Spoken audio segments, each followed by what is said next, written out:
Hello ji, welcome back to another vlog. आज का vlog बहुत ख़ास है बिकॉज 2 साल से जिस दिन का मुझे इंतज़ार था वो दिन आज आ गया, यानी कि मेरी बेटी की बर्थडे। असल में पिछले साल भी सब कह रहे हैं तो उसकी बर्थडे की हो चुकी थी, लेकिन उसको इतना severe वायरल इन्फेक्शन था कि 3-4 दिन तो हमें हॉस्पिटल में लग गए थे। इस तरह से वो बर्थडे हम नहीं सेलिब्रेट कर सके थे। आज का दिन इसलिए ऐसे भी मेरे लिए लगी था कि 2 महीने बाद आज मुझे अपना काम भी स्टार्ट करना था। आज मुझे सुबह गुड न्यूज़ मिली कि मुझे लिखना है एक आर्टिकल। तो नाश्ता करने के बाद सबसे पहले मैं बैठ गई आर्टिकल लिखने के लिए। आर्टिकल लिख के सारा उसका प्लेजरिज्म वगैरह चेक करके उसको ओके करके मैंने कर दिया सबमिट। और उसके बाद हमने शुरू की बर्थडे की तैयारी। आज का सारा दिन हमने स्किप कराया और आपके साथ हम सिर्फ और सिर्फ शेयर करेंगे अपनी बर्थडे की तैयारी। घर का रूटीन वर्क खत्म करने के बाद मैं और नीति निकले मिशन पे। हमारे बर्थडे की प्रिपरेशन में जो थोड़ा बहुत सामान कम था वो लेने के लिए निकले और हम पहुंचे एक बुक शॉप पर जहाँ पे हमें उम्मीद थी कि हमें सारा सामान मिल जाएगा। और उम्मीद के मुताबिक हमें यहाँ पे काफ़ी हद तक सामान मिल भी गया था। सिर्फ 1-2 चीज़ें थी जो हमें नहीं मिली थी। और यहाँ पे मुझे यूनिकॉर्न इतने क्यूट लग रहे थे। मेरे बेटे को हॉर्सी वैसे बहुत पसंद है तो हमने दिल चाहा था ये यूनिकॉर्न वैसे गिफ्ट कर दूँ, पर फिर मैंने कहा नहीं, ऑलरेडी माशाल्लाह से इतनी गिफ्ट है तो ये फजूल में भी मुझे खर्चा करने की क्या ज़रूरत पड़ी।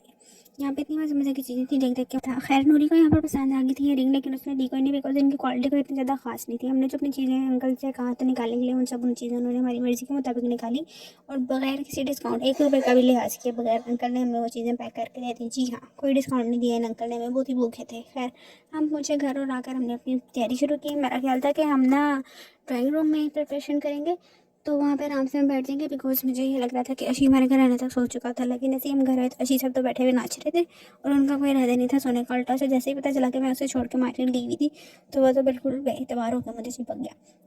खैर उसको धोखा दे के हमने नाकाम कोशिश की नूरी के रूम में जाकर जो सामान था उसको तैयार करने की। हमने सोचा एक दफ़ा सारा कुछ तैयार कर लेते हैं, उसके बाद जो है वो सिर्फ अरेंज करना होगा। तो हम पकड़े गए और यहाँ पे मैं लाइट बंद करके भागी और नूरी बेचारी डर गई थी लाइट बंद होने की वजह से। और फिर बाद में जब मैंने ऑन की तो हंस हंस के उसका हो गया बुरा हाल। फिर हमें पता चल गया कि ऐश्वर्या ने हमें आराम से नहीं बैठने देना। और हम आगे सारा सामान उठा के बाहर और हमने स्टार्ट कर दी अरेंजमेंट्स। यहाँ पे हमें ज़रूरत थी थोड़ी सी मैनेजमेंट की, जो कि हमेशा की तरह हमारी हो गई मिस। और हम लोगों ने सारा काम कर दिया उल्टा। हमें चाहिए था कि पहले हम बीच में जो हैप्पी बर्थडे हमें हैंग करना था हम वो हैंग करते और फिर आर्ट्स तैयार करते, लेकिन हमने किया उल्टा हिसाब। हमने पहले कर्टन लगाया और आर्ट्स तैयार करना स्टार्ट कर दिया। उसके लिए हमने बैलून्स जो हैं उनको फिल करना स्टार्ट किया। और एक और हमसे जो गलती थी, हमें एक प्लेन वॉल लेनी चाहिए थी। हमारे इस वॉल के ऊपर दरअसल है टेक्सचर्ड पेंट। तो टेक्सचर्ड पेंट का नुकसान हमें ये हो रहा था कि जैसे ही हम बलून फिल कर करके उसके ऊपर लगाते थे वो उधर ही ठुस हो जाती। जैसे कि बेबी बस मैंने भी सिर्फ रख के एडजस्ट करने की कोशिश की थी कि यहाँ पे लगाना ही ऊपर, और साथ ही इसके अंदर एक होल हो गया था और गैस लीक होना स्टार्ट हो गई थी। फिर खैर मैंने उस होल को लगाया पंक्चर और मैंने उसको फिर से फिल किया और जैसे तैसे करके मैंने उसको टेप लगा के ये फिर वापस एडजस्ट करने की कोशिश। बीच में मेरे शहजादे साहब भी नाचते भी रहे थे। उसे एक्साइटमेंट हो रही थी कि पता नहीं है घर में चल क्या रहा है। मतलब छोटा बच्चा है, उसको इतनी नहीं समझती कि उसी की बर्थडे की तैयारी चल रही है, लेकिन वो है कि बीच में खुश हो रहा था कि पता नहीं हमारे घर में कुछ होने वाला है, कुछ खुशियाँ आ रही हैं, क्या चक्कर है। तो वो खुश हो रहा था और हमें बता रहे थे कि यहाँ पे लगा लो, वहाँ पे लगा लो। गिफ्ट पेपर्स के जो रैप थे वो उनको भी लेकर फिर रहा था और इस चक्कर में उसने 1-2 फाड़ भी दिए थे। हम अपनी इमेजिनेशन के अकॉर्डिंग जो है वो सारा कुछ तैयार करके रखी जा रहे थे। पहले हम लोगों ने सोचा कि जो आर्ट्स हमने वीडियो में बनाना सीखा था हम उसी तरह से बनाएंगे। फिर हमें महसूस हो गया अगर हम उस तरीके से आर्ट बनाते हैं तो सोफे के ऊपर बैठना मुश्किल हो जाएगा। फिर हमने सोचा कि हम फ्लावर बना देते हैं और 1 बाय 1 फ्लावर ही अटैच करते जाएंगे। लेकिन आप आगे देखें कि हमारा वो प्लान भी जो था वो नाकाम ही रहा। खैर फिर एंट्री मारी मेरे बड़े भाई ने और उसने आके हमारी इतनी हेल्प की। उसने पुट्टा हमें सुनाया कि तुम लोगों ने किया गलत, इस तरह नहीं करना था, वैसे करना था, वैसे नहीं करना था, वैसे करना था। खैर उसकी बात भी ठीक थी। हमें पहले हैप्पी बर्थडे बीच में करना चाहिए था और फिर आज तैयार करना चाहिए था, लेकिन हम कहाँ पे सुनने वाले थे। हम तो चल रहे थे अपने माइंड के मुताबिक। तो हमने कहा अच्छा ठीक है तू रहने दे, हम खुद ही कर लेंगे। और वो हमें बैठ के मशवरे देने लग गया। बीच बीच में सब लोग खाना भी खाते जाते बिकॉज हम लोग फिर आज भी सुबह की नाश्ते के बाद तैयारियों में लगे हुए थे और किसी के खाने पीने की हमें खुद कोई होश नहीं थी। हमने खुद खाना नहीं खाया था, इसलिए हमें भी कोई फिक्र फाका नहीं था कि किसी ने खाया या किसी ने नहीं खाया। खैर इधर भाई साहब ने कोशिश की कि जो आश्रय हमें अंकल ने सेल की थी चूना लगा के इससे तो आपका आर्ट्स बहुत ही प्यारा बनेगा, तो उसने कोशिश की वो उसके एडजस्ट करके हमें आर्ट्स बना कर दे, लेकिन नहीं, वो कोशिश भी हमारे नाकाम रही।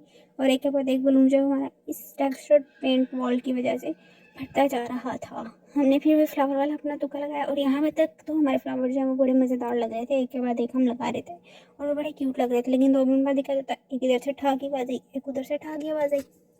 और पेंट की वजह से और पेपर जो था वो क्रैप पेपर था, इसकी वजह से जो डबल टेप हम लगा रहे थे बलून्स के ऊपर वो भी अच्छी तरह से स्टिक नहीं होती। तो कभी बलून्स गिर रहे थे, कभी बलून्स फट रहे थे। तो फिर हमने सोचा कि ऐसे करते हैं कि सारे फ्लावर्स बना कर रख लेते हैं और एट द एंड हम उसको लगाएंगे। लेकिन खैर शुक्र है जैसे तैसे करके सब कुछ हो गया रेडी। और ये देखें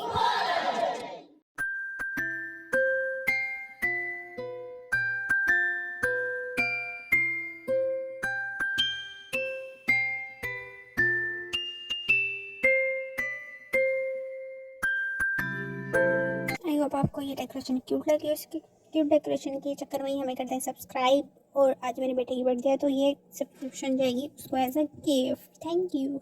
तो फिर सब तैयारी करने के बाद मैंने नूरी ने किया चेंज और हमने खाने की तैयारी। कुछ ज़्यादा खाना तो हम घर पे बनाने वाले थे, सब कुछ बेकरी से ऑलरेडी आ चुका था, तो सिर्फ एक सालन हमने बनाना था, तो हमने जल्दी से उसकी भी की तैयारी। हम लोग बनाने वाले थे आज कढ़ाई ज़रा बट कढ़ाई वाले स्टाइल में, तो उसकी भी हमने सोचा आपसे कर देंगे रेसिपी शेयर। तो इसके लिए करना क्या है कि आपने एक चिकन करवा लेना है नॉर्मल पीसेस में, टिक्का पीसेस भी नहीं करवाने और ज़्यादा बड़े पीसेस भी नहीं करवाने। और 4 से 5 लेनी है दरमियानी साइज़ की प्याज। हमारे दरमियानी साइज़ की नहीं थे, हमने थोड़ा ज़्यादा नहीं, लेकिन अगर आपके पास दरमियानी साइज़ की प्याज हो तो 4 से 5 बस। फिर मैंने कर लिया चिकन वॉश करने जब भी मैं लगती हूँ ना, तो अच्छा असल में होता ये है कि मैं कोई चीज़ एक दफ़ा पढ़ लूँ या सुन लूँ तो वो मेरे माइंड में ना बैक स्टोरी की तरह हमेशा चलती रहती है। मैंने एक जगह पे पढ़ा था कि जब आप चिकन वॉश करते हैं या मीट वॉश करते हैं तो जो उसका जो वेस्ट होता है या जो उसका ब्लड होता है वो हमारे सिंक या यहाँ वहाँ कहीं पे भी अगर थोड़ा बहुत रह जाता है तो उससे जिन्नात का हमला करने का खतरा आपके घर पर या आपकी ज़ात पर ज़्यादा हो जाता है, बिकॉज हम बाकी वाला सीन आ जाता है। तो जब भी मैं चिकन वॉश करती हूँ तो मैं एक ट्रिप देखती रहती हूँ कि कहीं पर मैंने कोई वेस्ट या कोई ब्लड वगैरह लगा हुआ तो नहीं छोड़ दिया। और मैं पानी भी बहुत ज़्यादा यूज़ करती हूँ सफाई में, ताकि जो है कि कुछ लगा हुआ रह ना जाए और फिर खुदा ना खास्ता कोई ऐसा वैसा मसला ना हो। तो जैसे जैसे चिकन वॉश करती साथ साथ मैं जो है वो सिंक में बार बार पानी गिराती जा रही थी कि जो ब्लड है वो साथ साथ निकलता जाए। वैसे भी मैंने सारा शॉपर जो है वो सिंक में उल्ट दिया था ताकि चिकन के ऊपर डायरेक्ट पानी गिरे और जो उसका ब्लड है वो ड्रेन में जाता रहे साथ साथ। बाकी जो है अल्लाह से खैर मांगनी चाहिए, लेकिन एहतियात भी ज़रूरी है, बिकॉज इलाज से बेहतर एहतियात कहा जाता है तो फिर किसी वजह से ही कहा जाता है। इस तरह करने से फिर की सेफ्टी ही है। खैर चिकन भी हो गया वॉश। उसके बाद जब नूरी ने प्याज काटे थे वो प्याज हमने डाले और फ्रीज़र से मैंने निकाले थे 4 या 5 दरमियाने साइज़ के टमाटर। उनको सिर्फ मैंने पील ऑफ करके एज इट इज़ रख दिया और एक बड़ा स्टील का मग जो का तकरीबन आधा किलो का है वो पानी का डाल के हमने इसको प्रेशर में रख दिया। 10 मिनट बाद जब हमने प्रेशर खोला तो प्याज जो है बहुत ही अच्छे तरीके से गल चुके थे। असल में हमने प्रेशर चिकन में लगाया ही सिर्फ इस वजह से था ताकि जो हमारे प्याज और टमाटर हैं वो अच्छी तरह गल जाए। बिकॉज आपने देखा होगा कंप्लीट कढ़ाई जब वो खाने जाते हैं तो उनका मसाला बिल्कुल अच्छी तरह मैश होता है। जब हम हांडी में ये मसाला बनाते हैं तो सही से मैश नहीं होता, सिर्फ ये वजह थी। उसके बाद डाल दिया बीच में चिकन, साथ में 10 से 15 साबुत लाल मिर्चें। इसके बीच हम रेड चिली पाउडर का इतना ज़्यादा यूज़ नहीं करेंगे बिकॉज इस कढ़ाई का जो कलर है वो थोड़ा येलोइश वाइट सा होता है इसलिए। और 1 टेबल स्पून जो है वो हम डाल देंगे ब्लैक पेपर। 1 टेबल स्पून ही डालेंगे सॉल्ट, बिकॉज मेरा चिकन जो है 1 किलो से थोड़ा सा ज़्यादा था। और जो गरम मसाला साबुत है उसमें से ज़ीरा ज़्यादा आपने लेना है, बाकी मसाला इतना ज़्यादा नहीं, वो भी डालेंगे 1 टेबल स्पून। और सब चीज़ों को अच्छी तरह से मिक्स करने के बाद अगर चाहें तो 5 मिनट प्रेशर लगा लें और अगर चाहें तो वैसे ही 10-15 मिनट पका लें। हमें क्योंकि जल्दी थी बिकॉज हमें करनी थी बर्थडे की सेलिब्रेशन, तो मैंने 5 मिनट प्रेशर लगा दिया ताकि चिकन जल्दी से अच्छी तरह से गल भी जाए और मसाले भी अच्छी तरह से गल जाए।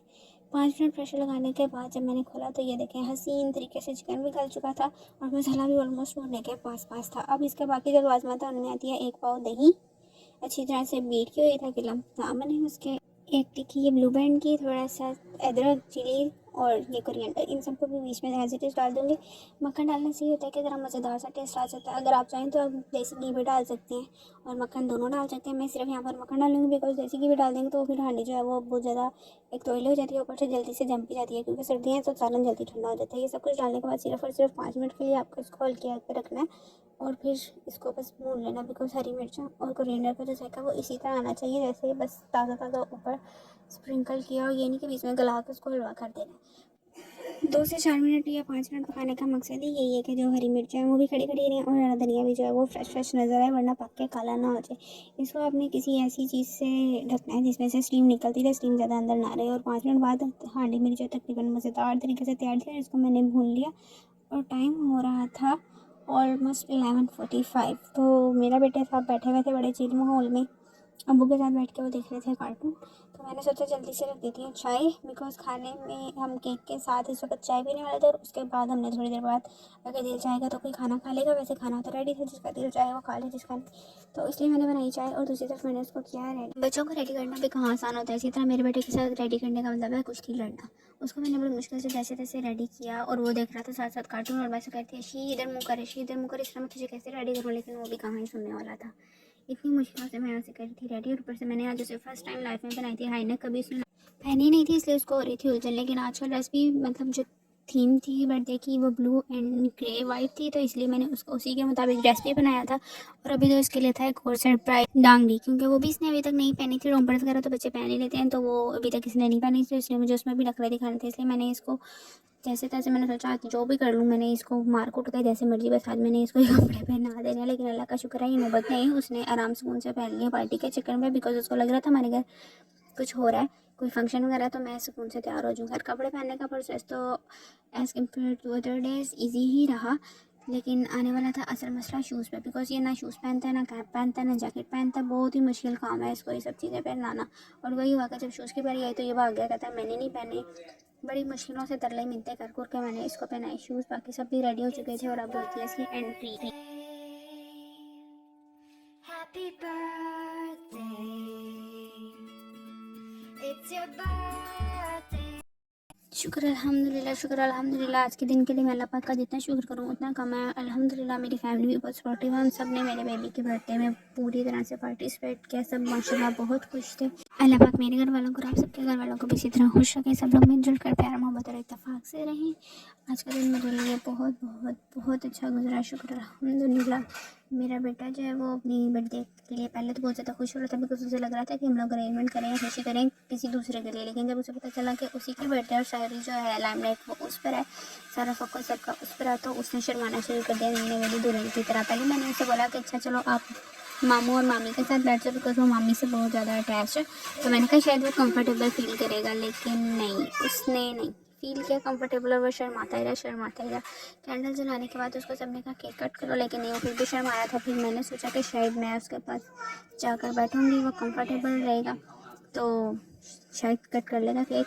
तो मैंने कोशिश की उसको कंफर्ट जोन में लाने की, और मैं उठ कर गई वॉइस ओवर करने बैठू, और मेरे बॉबी के रोले ना बीच में ये हो नहीं सकता। अभी वो माशाल्लाह से अपने मामू के साथ गिफ्ट अपने के साथ खेल रहे, तो आपको बैकग्राउंड पे जो आवाज़ें आ रही हैं वो माशाल्लाह से उसी की हैं। खैर आते हैं अपने टॉपिक को वापस। कैंडल सारी जलाने के बाद मेरे भाई ने अपनी तरफ से ब्लो किया था उस कार्ड को जिसे वो कैंडल जल रहा था, लेकिन हो गई सारी कैंडल्स ही ब्लो। तो फिर दोबारा से उन सबको जलाया और सबने अशर को शेयर अप करने की कोशिश की, लेकिन नहीं, अशर की शाइनेस कमी नहीं हो रही थी। सो मैंने सोचा कि अब मुझे उठ ही जाना चाहिए और जाकर उसके पास बैठना चाहिए, बिकॉज सब लोग माशाल्लाह से इंतज़ार कर रहे थे कि अशर केक कट करे और सब उसको विश करें और फिर उसको अपने गिफ्ट दें। सो फाइनली मैंने अपने काकू को लिया गोद में और स्टार्ट की सेलिब्रेशन।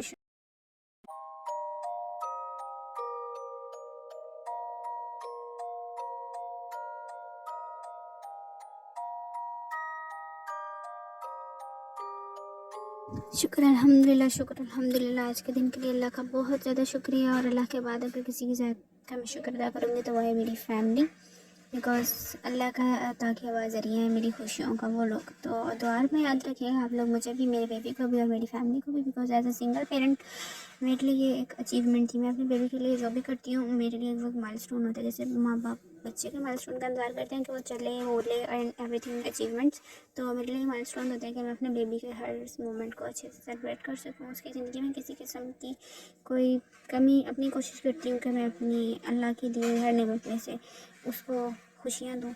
तो शुक्र अल्हम्दुलिल्लाह आज का दिन भी बहुत अच्छा गुजरा। इसके बाद सब ने दिए बेबी को गिफ्ट्स और वो माशाल्लाह से बहुत खुश था अपनी बर्थडे पे। अल्हम्दुलिल्लाह अल्लाह पाक का शुक्र कि ये दिन मेरी ज़िंदगी में है। अल्लाह पाक मेरे बेटे को सलामत रखे और उसकी डेरों डेर खुशियों से जीने की और मुझे उसके साथ उन खुशियों को जीने की तौफीक अता फरमाए, आमीन। उम्मीद है आपको आज का व्लॉग पसंद आया होगा। हमारी खुशी में अपनी सब्सक्रिप्शन के साथ हिस्सा डालें और मेरे चैनल को ग्रो करने में मदद करें। जज़ाकल्लाह।